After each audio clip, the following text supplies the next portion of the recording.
Hi friends, எனக்கு பிரியாணி சாப்பிடணும்னு ரொம்ப ஆசையாக இருந்துச்சு. அதுவுமே எஸ்எஸ் ஹைதராபாத் பிரியாணி தான் எனக்கு ரொம்பவே பிடிக்கும். அதில் மட்டன் பிரியாணினா ரொம்ப பிடிக்கும்.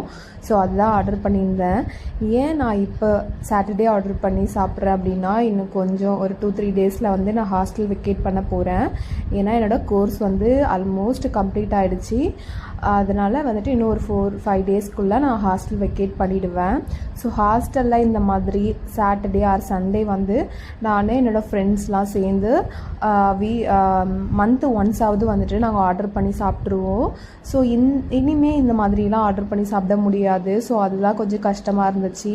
ஸோ அதனால் லாஸ்ட்டாக ஒரு டைம் சாப்பிட்டுக்கலாம் அப்படின்னு சொல்லிட்டு ஆர்டர் பண்ணி சாப்பிட ஆரம்பிச்சிட்டோம். நான் வந்து எந்த அளவுக்கு எடுத்துக்கிட்டேன், மீதி வந்துட்டு என்னோடய ஃப்ரெண்டு அவங்க சாப்பிட கொடுத்தாச்சு. ஸோ இதில் மட்டன் பீஸில் நல்லா சாஃப்டாக குக்காக இருந்துச்சு. அப்புறம் அது மட்டும் இல்லாமல் முட்டையும் எடுத்து வச்சுக்கிட்டு, அது கூட வெங்காயமும் எடுத்து வச்சுக்கிட்டு, அது கூட கத்திரிக்காய் கிரேவியும் சேர்த்து வச்சு சாப்பிட்டோன்னா செம்மையாக இருந்துச்சு. யாருக்கெல்லாம் எஸ்எஸ் ஹைதராபாத் பிரியாணி பிடிக்கும், அதுவும் இந்த மாதிரியாக சேர்த்து வச்சு சாப்பிட பிடிக்கும்னு சொல்லிட்டு மறக்காமல் கமெண்ட் பண்ணுங்கள்.